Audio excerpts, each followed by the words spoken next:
You hit play, and here we are at the Journey Jukebox, a Big Blend radio travel podcast featuring Lisa Evans, a travel writer, photographer, travel advisor, and the author of 100 Things to Do in Coastal Mississippi Before You Die. Welcome, everyone. Today we are going to Central New York State. I know a lot of us think as soon as you hear about New York, you think of New York City, but Lisa Evans was actually raised in Central New York. I know she talks a lot about coastal Mississippi. After all, she did write the book, 100 Things You Should Do Before You Die in Coastal Mississippi. Oh, wait, 100 Things You Should Do in Coastal Mississippi Before You Die. You may not want to die in coastal Mississippi. Yeah, no. I really don't care where I die, but I don't know if, anyhow, it's about having fun in coastal Mississippi where she lives now. But we are doing a special publication here in Big Blend for honoring the statehood of New York State coming up at the end of July. So watch for that. She's got a great article in there that's coming up, but you can also read it now on blendradioandtv.com, really digging into the history of the Mohawk Valley, some historical gems you may want to check out. And she's got a couple of other great articles she's written for other publications. And all of that is in the episode notes, as always, including her Journey Jukebox playlist on Spotify. So she's going to touch on some music from Central New York. So welcome back, Lisa. How are you? Not too bad. Trying to stay cool. It's a little bit toasty down here on coastal Mississippi this weekend, but that's okay. That's what I like about it. It is a little toasty where we are in Texas right now. It is. We're getting towards those 3 digits. So yes, little toasty, but it is nice to be warm. And as far as I remember, I think New York State gets a little warm in the summer too, but not maybe as much as the Southeast. It does get warm though. No, it does get warm. And one of the reasons, obviously, I left New York State to move south was because of the winter weather. I'm not big on winter weather. There's tons of people that are, and God bless you. I love it. I'm just not one of them. And New York State does get pretty cold, but in the summer months, it is really beautiful, and there's all kinds of things to do. But again, it's definitely a shorter season than I prefer, which again is what led to my relocation. But when it's summer and when it's green and spring and fall, with the colors, it is beautiful, but just not long enough for me. Well, the one thing I think about New York State, and Nancy and I've done a teeny bit, not a lot. And no, we have not really done New York City yet. And we've got a lot in this publication coming on that. But I think it's always great. It's just like Louisiana. As soon as you say Louisiana, people think New Orleans. And of course, New Orleans totally rocks. It's an awesome city. But there's all kinds of places in the state to explore. And I think that happens to New York State. And we should really start to look at what else has New York got. And we've been through Seneca Falls in that area, and it is gorgeous. We've seen the Erie Canal. I mean, it's just like I remember this road trip through there. We were on our way to Michigan from Connecticut. And I'm like, oh, we're finally in New York State, Mhm.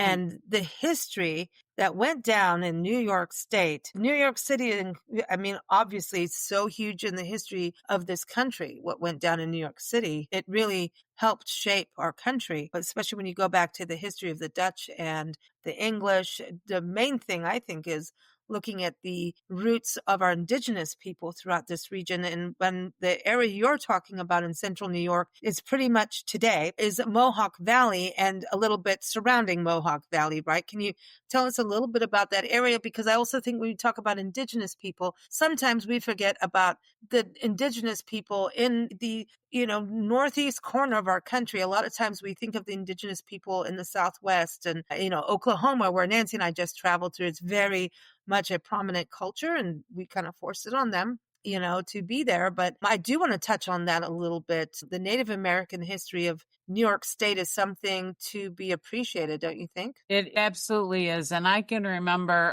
where I grew up was a little small town that's a little a little blot on a map. It was called St. John. It is not was. It is called St. Johnsville, and it literally lies right along the Mohawk River. Obviously, the Mohawk River was named after the Mohawk people, and there's the Oneidas. It was all the tribes of the Iroquois. It was all the Iroquois tribe, and there was different. Obviously, there was the Mohawks and the Oneidas, and so yes, it's huge in Indigenous history. I can remember being a kid. The house that I grew up in is literally, I call it a stone's throw. Obviously, that's an adult term, but we were on the Mohawk River. So there's the Mohawk River, and then if you know anything about history, how they call them the towpath. So way back in colonial times, they did when boats were going up, they used the towpath, and that's how they towed the boats with the oxen and the horses and down all the animals. So it's called the towpath. So there's the river, there's the towpath, and then there's a little hill, and it goes up to basically the house that I grew up in. And so I can remember being a kid and walking along the towpath, which now is an absolutely beautiful like bike trail and all this and that. But when I was a kid, you'd walk along that area between the river and where my parents lived. And I remember finding arrowheads and all kinds of things. As a little kid, you dig in the dirt and you find all kinds of stuff. And there was a lot of things from the Native Americans that obviously were in the land. So that was kind of cool as a kid. Mm. Unfortunately, wisdom comes with age. So I grew up in this area that literally was steeped in such history. But as a kid, you don't think about that. You just think about the here and now, and it's a little town and you want to get out and the whole bit. But there's so much within 15 minutes of where I grew up. There are so many historical places that are on the national list of the historical places. It's amazing. And now to revisit that as an adult with a little bit, obviously, more discerning attitude, it's amazing that youth is wasted on the young, because if I had had this much interest in history when I was a kid, I would have been in like seventh heaven where I lived in New York State. Well, it's interesting. You said Oneida, right? Oneida? Yeah. Oneida is a city in New York as well. And then there's, of course, now there is still the Oneida Nation they have sovereign land that they still own. They have several casinos, and, they contribute a great deal to the local economy with their casinos and whatnot. Wow. But yeah. That it is. It's the whole Iroquois. It's the Iroquois Nation, and then of That's course right. they had the different tribes. The Mohawk was obviously the ones that are along the Mohawk River, and there was just, like I said, it is a very, very deep history with the going back with the Native Americans. I know we always talk music on the show. About, I'm going to say 14 or 15 years ago. Oh my gosh, actually going beyond that. We had Native American and New Age singer and songwriter Joanne Shenandoah on our show. And I was like, oh, we're talking about Central New York. And I think she was from there. Yes. Incredible voice, beautiful. And she came on the show. You just kind of went to this place of peace. I can't even explain it. Her music was so beautiful, and she was just this beautiful person. And she came on a couple of Native American shows that we did about the history and the music and the culture, and try to bridge that gap of communication. And she came on a couple shows actually, and I just looked it up to see where she was from 100%, because now I understand our country a little bit better, as being full-time travelers, right?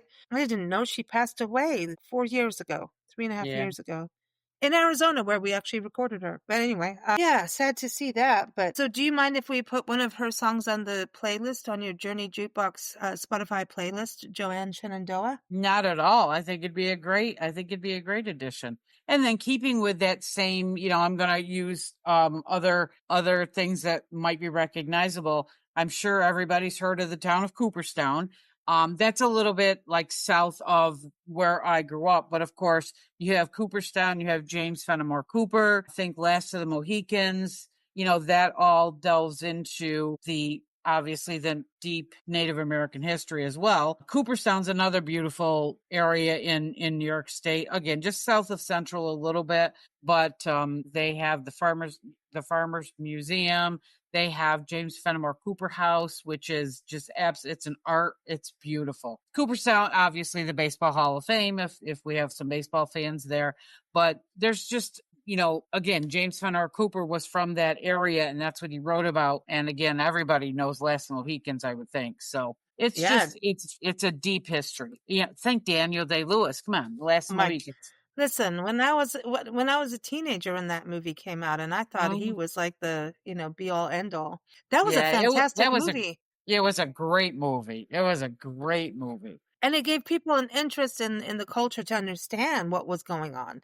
You know, what Correct. it's like, gosh, when we really look what we did as the Hmm. Anglos coming in, and then the Anglos, hey, let's bring some slaves in too. Yeah, it We were pretty little, full of ourselves on what was going on. I'm not putting that lightly at all. But I think we're at this age now why it's so important to go. And I love that you have this article on historic sites. And New York State was so central. I know we're talking about central New York, but central to what happened of people immigrating in.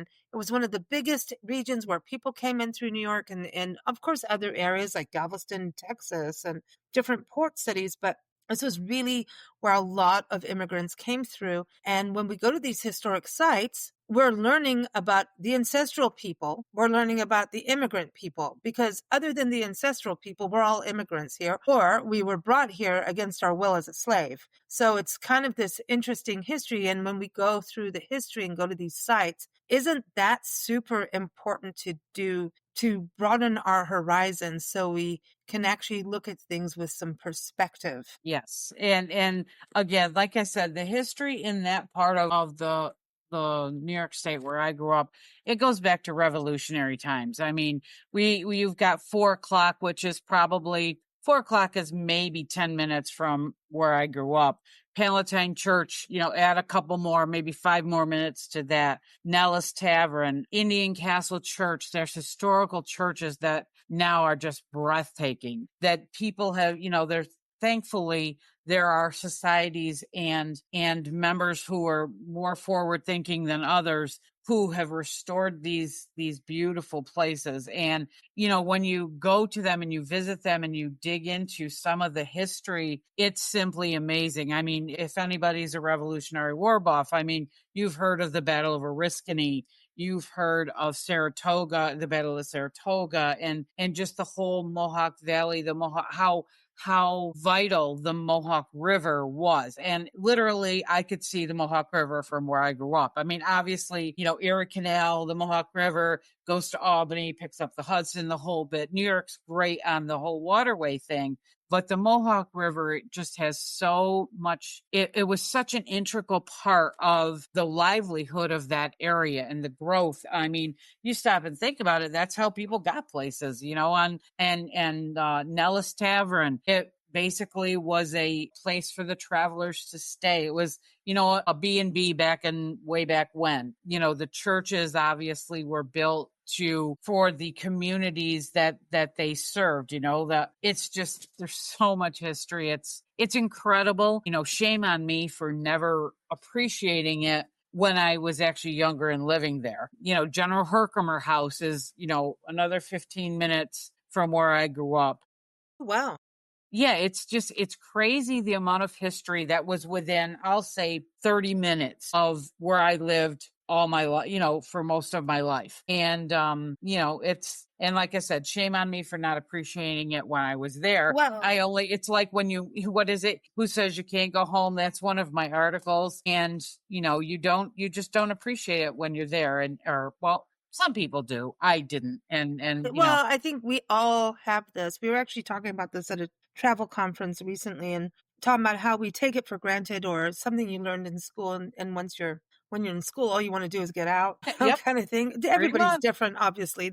Everyone's different, but then you travel off and then there's like calling to go back. And then there's, it's like, oh, I'm actually interested in this. Now I'm interested, so Yeah. everybody's got a different path of that. But a lot of times we don't do things in our backyard until our family or friends come for a visit. Then it's like, oh, what are we going to do with them? Maybe we should go to the park. Maybe you could be living outside Gettysburg but never go on the battlefield because it's like, yeah, I've been living next to it my whole life. What's new? A Well, lot. that's funny. That's one of the reasons I wrote the book on coastal Mississippi is because I had the viewpoint from an outsider because I hadn't been born and raised here. So to me, all of those things in the book was new. And I can't tell you through the book signings and talking to people once I wrote the book, I can't even tell you how many people walked up to me and said, I've lived here all my life. I didn't even know it was there. But that goes to your point of, you take things for granted. Hmm. Yeah. Well, I want to just go back into a little bit of the history. You were talking about Herkimer County, General Herkimer. Is there any relation, do you know, of Herkimer diamonds? Well, yeah, Herkimer Diamonds is, yeah, I mean, again, another thing you take for granted. We used to go camping at Herkimer Diamond Mine, and you'd go up and you can go up and you can chisel away and get some Herkimer diamonds. Absolutely. That's, maybe again, 15, 20 minutes from where I grew up. But yeah, Herkimer Diamond Mine. Wow, that's amazing. Absolutely. So the Indian Castle Church, you talk about this in one of your articles, but Yes. really, we should actually back up. So St. Johnsville, this is Hmm. where it's colonial history, right? So Yes. not too Yes. far from the capital of New York State. Yeah, it's about probably maybe 80 to 90 minutes east of Albany. No, I'm sorry, west of Albany. And then it's about an hour east of Syracuse. So, Okay. Syracuse University, where that is. So basically, if you look at a map of the Mohawk River, you're going to go on the east, you got Albany and headed west. There's a couple, there's Amsterdam, there's a few little small towns. Then you go to Utica, then you go to Syracuse, Rochester, Buffalo. So those are all along the, all along that corridor. And then you go north up into Old Forge, south down into Cooperstown and the Hudson Valley and the Catskills. There's also the Adirondacks. That's more going toward obviously north and toward Albany. Old Forge is actually in the Adirondacks. Again, Old Forge is probably, I don't know, maybe an hour and a half north of where I grew up. Again, beautiful country, hiking, mountains. I mean, that's one of the articles that is in the notes is the Bald Mountain in Old Forge. Old Forge is a beautiful place. There really are, and that's just, nature wise, it's just a beautiful place. If you're sticking to Central New York, like I said, you've got the historical and the small town, kind of the where everybody knows everybody and it's family for generations kind of thing. That's kind of what you get in the Central New York area. This is cool. I mean, because I always find that history, when you go to historic sites, nature prevails. Like if you go to a cemetery, I found Mm. out I'm not the only person who's like wonky about this. And I don't mean I'm not being weird, but if you want to go bird watching, go to a cemetery. It's quiet, it's peaceful, it's not that many there, and birds prevail. There's trees, and our cemeteries need to be protected just as much as our historic sites. But our historic sites, because it's often peaceful, you don't want to touch history, you don't want to disrupt history, monuments, forts, and things like that. And so nature prevails in these historic places most of the time. Sometimes it's one museum you go in and that's what's there. But I often find that. Do you find that in these sites that you go to historically and these historic sites in New York State, in central New York, that there's nature everywhere? Because it feels Yeah, like it to me when we were there. yeah, the central, like behind Indian Castle Church, is their cemetery, and the age of some of those headstones. I mean, you're going back hundreds and hundreds of years, and it sits on a hillside, and it kind of overlooks. You look down, kind of at the church, and it was just it's like as you said, it's peaceful, and everybody still, thankfully, walks in reverence when they walk through and they look at the age of these. I mean, it's still, you have some, I'll call them newer grave sites, but there's a lot of them that go back into the Revolutionary War, revolutionary times. And it's really amazing, like you said, how quiet and reverent and the birds and the trees and just the overall, it's not a creepy place to be. It's you can sit there and be very peaceful and just appreciate nature, like you said, the birds, the leaves, the trees, everything. And the caretakers have done very well. That's one thing I will say, that the preservations of these churches and the cemeteries and all the history surrounding them, they take a lot of pride in that. And that's good to see because not everybody has that.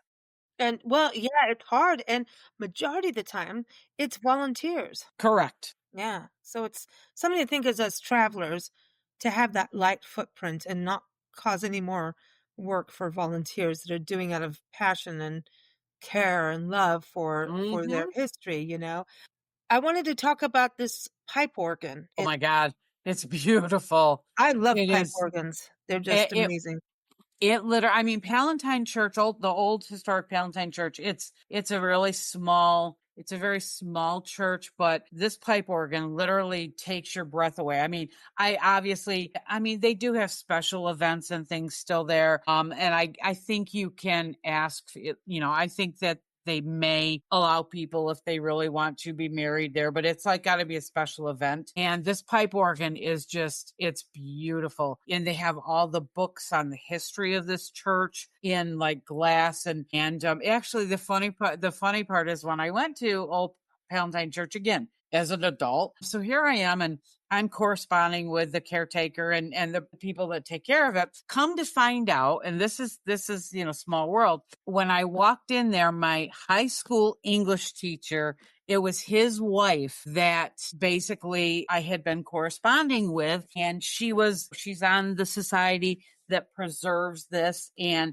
so I got to see my high school English teacher while I'm at Palatine Church. That was kind of Wow. cool because it was, again, I hadn't seen him since high school. And here I am all these years later. And and it's his wife that is on the committee that helps preserve the history and whatnot of Palatine Church. But yeah, the pipe organ, it literally takes your breath away. I just can't even describe it. I think they played like 2 or 3 notes on it, because I was on there on an off day, and they opened it up so I could tour it and whatnot. I can't even, it would give me chills to imagine somebody playing, a hymn or whatnot on this pipe organ. It would just be fabulous. Now, what about Nellie's? Is it Nellis Tavern? Because that's one thing. Nellis, yep. Yeah, because when you go east, it becomes taverns. And then southwest, we start to get to inns because I think the Harvey House and all of that kind of stuff, it all changes. But it's taverns. And I mean, a lot of our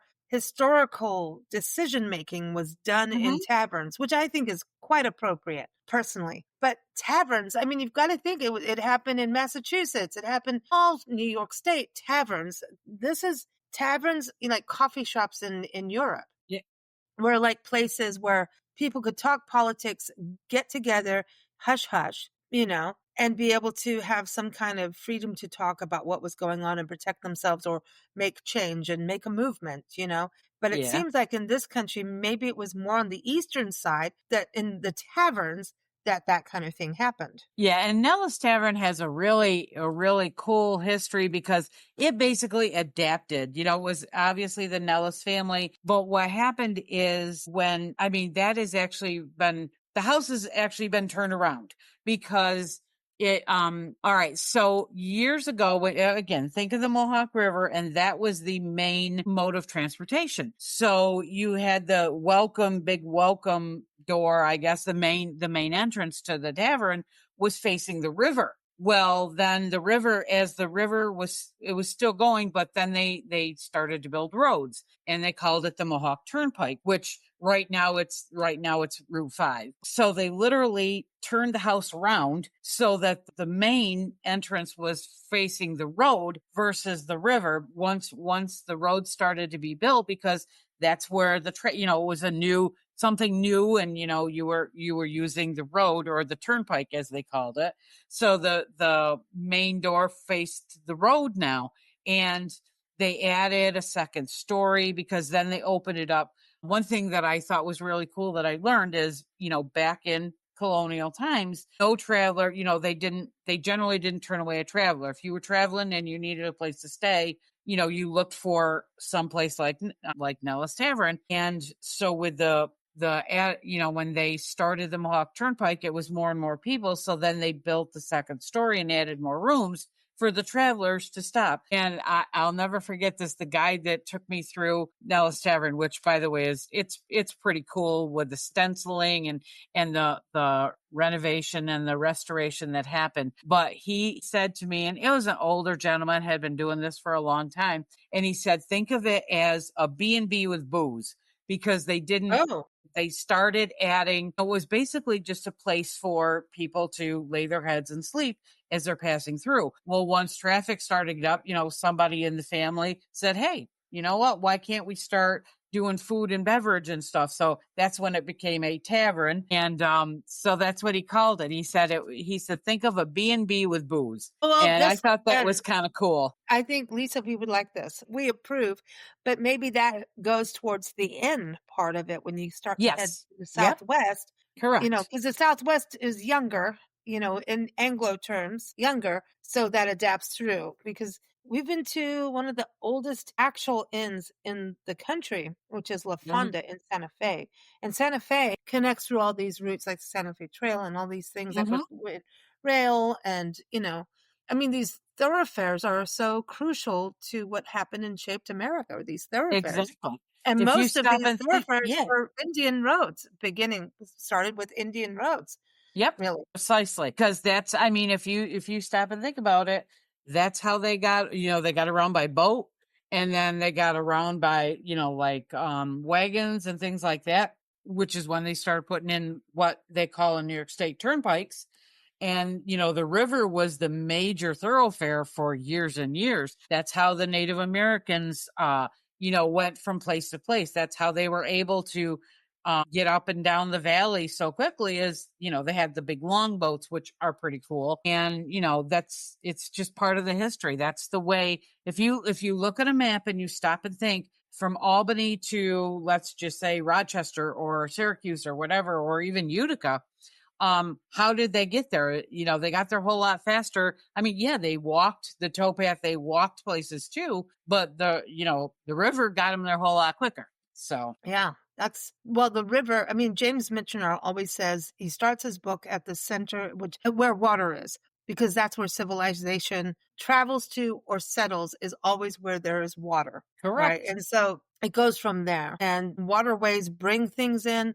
That was pretty much our first real transportation system, other than horses, was water. Because you could move without effort. Well, let's not go there. That's a whole other topic, but it's fascinating to me. So there's all these historic sites. We again links in the episode notes, natural areas to visit. What would you say people should know about in regards to planning to visit these areas? Lodging wise, is it, because you're talking also smaller communities sometimes, right? There's the big cities, but are there more bed and breakfasts? What would you say the lodgings are like?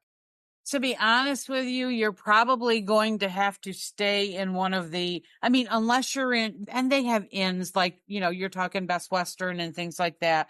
But if you're looking for a nice big Holiday Inn suite, you're not going to find it. You're probably going to have to stay in one of the other cities and drive to where you're going, because I mean, realistically, you're talking small towns. Utica has plenty of accommodations. Albany, Amsterdam, plenty of accommodations. Even, and again, there's just some smaller hotels, that type of thing. Little Falls has smaller hotels. There are some Airbnbs now. Actually, one of the cool things, and it just popped into my head. Okay, so in St. Johnsville, we lived on the, I guess it was the south side of the river, and then you cross the river bridge, and that was the town of St. Johnsville. Well, years ago, and I'm going to date myself here, but right across the river bridge, there was a place.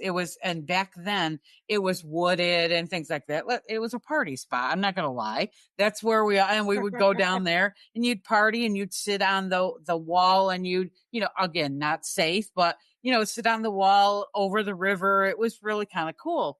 Well, now a local, and I think she was a few years behind me in school, and her husband, they have actually developed that area, and it is a camp.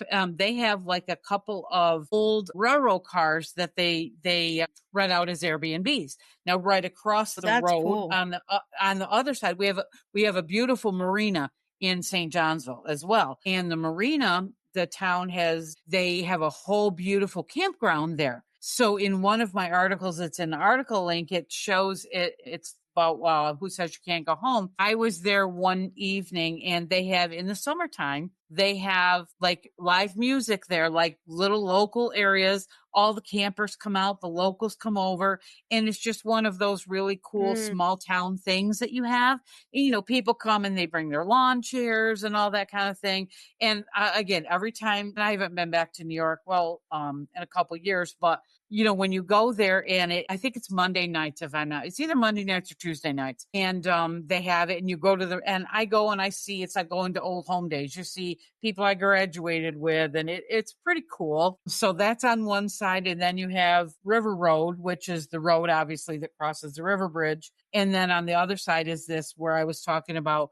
They actually have a couple. I think they have a couple campsites there as well, but they have a couple of railroad cars and they rent them out as an Airbnb or Verbo or one of them. But it's kind of cool because you get, you know, people that have never been in that area. They can stay if you have a camper, you know, you can stay at the campsite or you can rent a couple of these right in St. Johnsville. Now, again, that's not the norm. I mean, you might get an mhm. Airbnb here somewhere, but for the most part, you're going to probably have to stay. If you're looking for the hotel experience, you're going to have to stay in one of the bigger quote unquote cities versus the smaller towns along the river.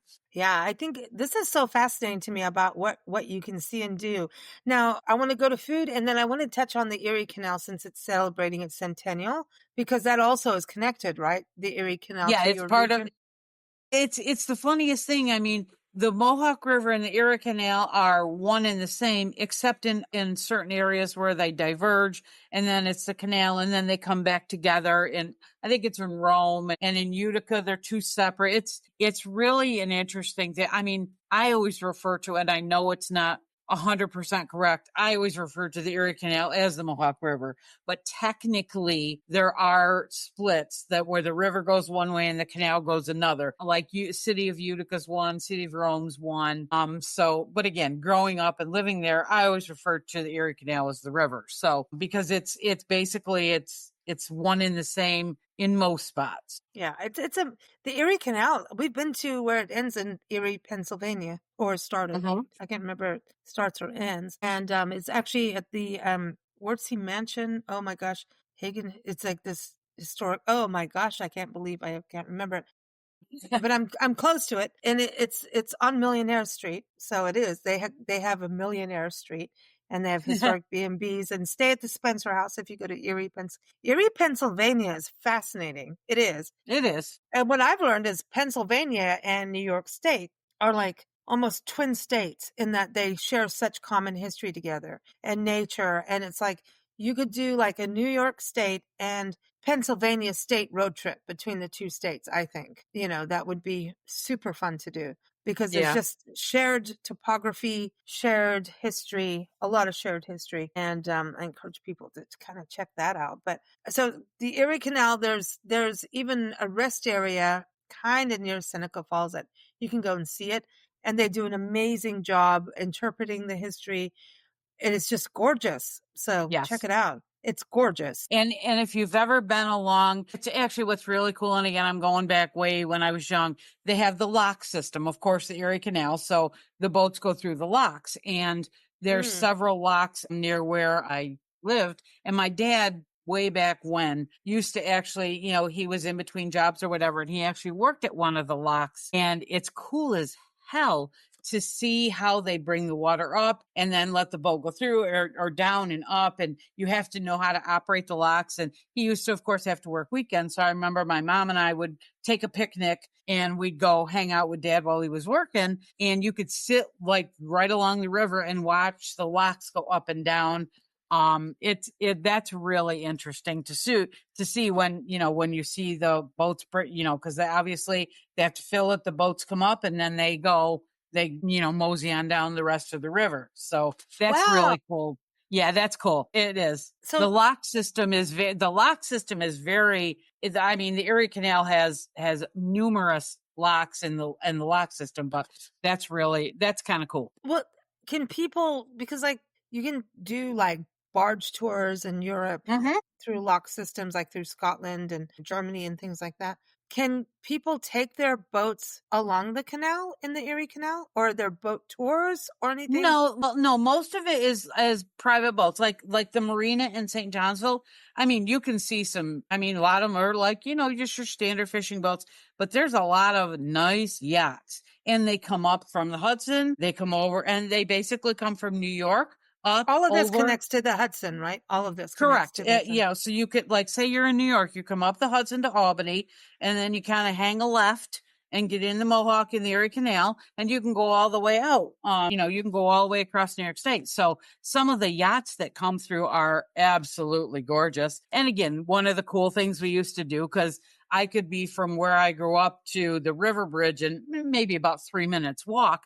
So we'd go and we'd stand there and you'd watch the boats come in and you'd wave to the people as they go under the bridge, and beautiful yachts. I mean, just absolutely gorgeous. So yeah, I don't necessarily, there may be a boat tour. I don't know of any off the top of my head. Mostly it's like people with private boats or whatnot. So yeah, they come up and you go through the locks and they bring you up and you go on your merry way. So it's kind of cool. Well, all of this history, when you think about the Erie Canal being a centennial next year, 2026 is the 100th year of Route 66. It has nothing to do with this, but um, it is also America 250. And you're talking about the Revolutionary War and everything, all of this history. So it's really cool to look at go now, go next year. America's 250 years old, which is a drop in the bucket when we look at European history. But then, like we were saying, when we go to Native American history, they're like, y'all, you're little babies. Yeah, I was going to say, we've been here a lot longer than you. Yeah, but it is something to look at these 250 years. Mm-hmm. And the best thing, like I said at the beginning of this conversation, is to travel, experience these historic sites and interpretations as best you can, because then you can start to understand America better. The more you travel, the more we understand people and the decisions that were made. And that's when we can grow in a more positive light. Did I say that okay? I'm kind of in Yes, that mode of absolutely. that because I really believe this. And like reading articles like what Lisa's written about all these historic sites, the travel experiences that help you get to these historic sites. I mean, that's really, you're taking, for those, especially planning a trip, it's fantastic. And those who can't get there, at least read these stories from people who have been there and lived there, like Lisa. I love hearing all these true personal, you can't get better than that, someone who's lived there. And that's what for us, as we travel the country full time, we do slow travel across the country. We pet sit and go to all these communities. And then we get to really soak our fingers in, our hearts in, really become part of the community. And then you have like, wow, okay, now I have a little bit more understanding and more appreciation, more empathy, more compassion, more, nothing is black and white in the Nope, not world. at all. And when you travel, you're in the gray area. And when you're in the gray area, you can make better decisions on your feelings. You really can. And ideas of what you think you believe in, because by the time you come back from that experience, what you believe in is really going to either be completely heightened or it's going to go, maybe you should learn something new. There you go. And that's the thing. And I don't know any travel where you're not learning something new. I've never had that experience where I didn't learn No, and anything. and that's Even if that's the it's whole point. this sucked, this trip sucked, all of it sucked. Then you learned, like, don't do that again. Right. Maybe don't take that road. Don't, whatever it is. But even just a regular, you know what, I'm going on vacation, you always learn something because theoretically you're going on vacation to somewhere that you may or may not have been. But even if you're going back to somewhere where you've been, like every time I go back to New York, yeah, I lived there most of my life, but you always learn something new, or maybe you don't learn it new. Like I always knew about these places when I was a kid. I just didn't appreciate them. So, and that's just it. When you go back, you learn to appreciate them more. I learned to look at the river and not just see a river with cool boats going under the river bridge. You appreciate what that river did for the area, for the state, for everything. I mean, that river, if it could talk, oof, the stories it would tell. I know, right? Isn't that cool? Food, because we're talking about all these different people, and you're talking Yeah. about the Palatine Church that has some Germanic roots, right? So you got Yes. some German food in there. I mean, if you look at New York State, you got Dutch in there, Uh huh. and you got And don't Native forget the American. Italians. The Don't forget the Italians, Italians. apparently you got a little feisty with that one there. Yeah. Yes. Well, because I'm big on Italian food. And that is, I will say, that is one of the things I drastically miss from New York State because I'm in the South. Yeah, I mean, you can get Italian food. It's just not the same. There's Now you, no, the Italian is so like I was just talking about that with someone yesterday about pizza in South Africa. oh, There's one restaurant that had pizza and it was Bruno's where we lived in Port Elizabeth, and he was directly from Italy. And mhm. that was good pizza, but Oh, yeah. everybody else sucked. And Uh-huh. people would call it pizza. I'm like, no. And I knew because Nancy and I made our own pizza. And so I knew pizza from my mom. Obviously, she's American. And she was like, no, Correct. this is not pizza. This is not pizza. And I was raised in Africa as a kid, but like, that's not pizza. And I remember in boarding school, they used pie pastry and ketchup and threw cheddar cheese on it. Oh, that's Listen, terrible.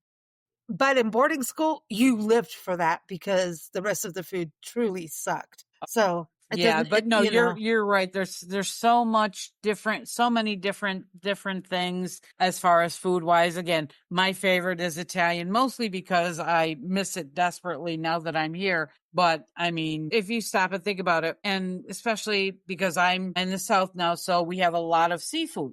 But we have warm water seafood. I can't tell you one of the first things I always do when I go back to New York State is get a fish fry because a fish fry in New York State you get haddock because it's a cold water fish. You get scallops. You can't, those are, cold water fish. I mean, can I get scallops down here? Yeah. Said, but they're frozen. I can't get haddock. I can get cod and I can get tilapia and I can get other things. But in New York State, everywhere, when you go for a fish fry on a Friday night or whatever day you go, it's haddock. And it's that it's so good. And literally that's between that, a good pizza and a fish fry. That's those are my first two meals whenever I go back to New York. I don't know anything about fish, but that's amazing, right? To think about the difference of where fish comes from. It's like knowing where your vegetables and your fruit comes from. Right. Exactly. Yeah. I mean, you're going to get more okra in the Southeast than you are in California. Doesn't Yeah. mean they're Yeah. not growing it there, Absolutely. but that's the difference. So that is cool. So can we get to the music part now? I've been itching about Absolutely. this. Joe Bonamassa is like from your like He what? is.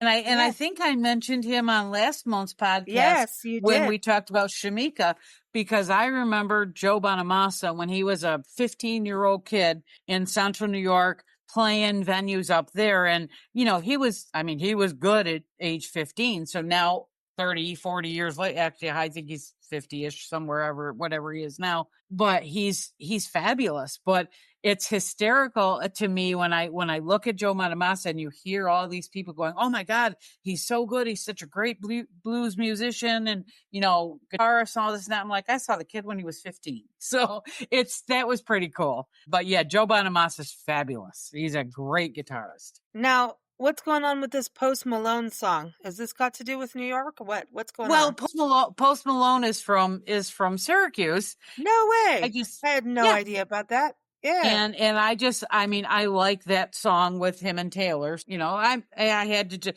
I'm not gonna lie and say I'm a huge Post Malone fan, but I really like that song that he did with Taylor. So that's why I threw that in. Is that the Taylor Swift? That is the Taylor Swift, That's yes. singing with Bruce Springsteen now? Who would have ever thought that would have happened? And you know what? The boss, he's the man. We got to think Billy Joel when we think about New York. I know he's more New York City, Yeah, that's definitely New York City. But I but love Billy still. Joel. I'm a huge Billy Joel fan. And Alicia Keys. Just I don't know that I knew that. Cool. she's from Hell's Kitchen. Okay. That's New York City. But, I'm thinking now we're going to have to do for this special edition New York State magazine. I don't know why it happened. Everybody kept doing New York stuff. And I'm like, all right, we're going to do a special edition. I think we're going to have to do a New York Spotify playlist of music for the whole state, the city. I Well, mean, that's insane. We got Barbara Streisand. I mean, come on, we got it. If you got to do that, you got to have a little Blue Eyes. You got to do New York, New York. That's a given. That's got to be Yeah, the first yeah. one. Yeah, It's got to be the and first New one. York State of Mind, we have to have that. Yep, with Billy Joel, absolutely. But there's so much, and then you think about all the Broadway work, Hmm. and I've got a lot of indie artists to include in that we've done. One artist, a musician, his whole album was about what it is about New York City. It's like, this is the sounds of New York. And it's really interesting because there's a musical connection between Florida and musicians going up through Florida to Boston and then New York City and then back and forth. And pretty much he's in the 90s, early 90s. There was this huge thing going on. It's more kind of punkish. And then I saw like bands like 10,000 Maniacs come from New York State. And I had no idea about all that. I was like, what? Okay. So Well, it's yeah, fascinating. it is. I didn't know Post Malone, but now Benny Mardones. Benny Mardones. He Sorry, I was didn't say. big Oh, back. you know how to say Italian stuff Benny better than Benny me. Mardones. He was big back in the 80s. Actually, I saw Benny a couple of times. He used to play in back again, I'm dating myself, but when the local fire departments had like field days and things of that nature, Benny Mardones used to come and play one of the field days, and the place was but he was a big deal in the 80s. He was a local guy, Benny Mardones. And Annette Funicello, wasn't she part of the Mickey Mouse Club? Yep, and she was born in Utica. Yep. Wow. Okay.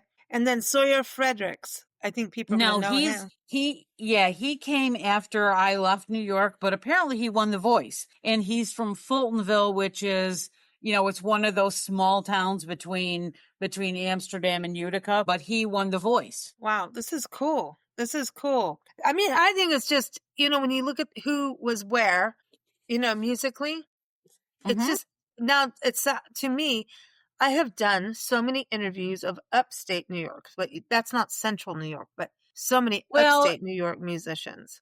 I guess it depends upon who you talk to. If you talk to somebody in New York City, and that's the funny thing, it's all in terminology. Like to me, upstate New York means the Adirondacks and up toward Canada.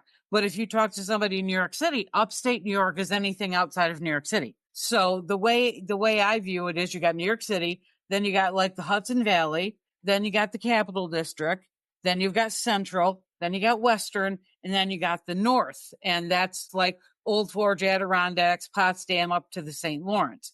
So there's different sections of New York State. But again, if you're talking to somebody in New York City and you say upstate, to them, that means Poughkeepsie. And Poughkeepsie is only an hour out of New York State, or not in New York City. So that to me is not upstate. So it's all in terminology and who you're talking to. This is, boy, no matter what we do with this special edition, someone's going to yell at us. Is that what you're telling me? And they're from New York, and it'll be bold. It will not be quiet.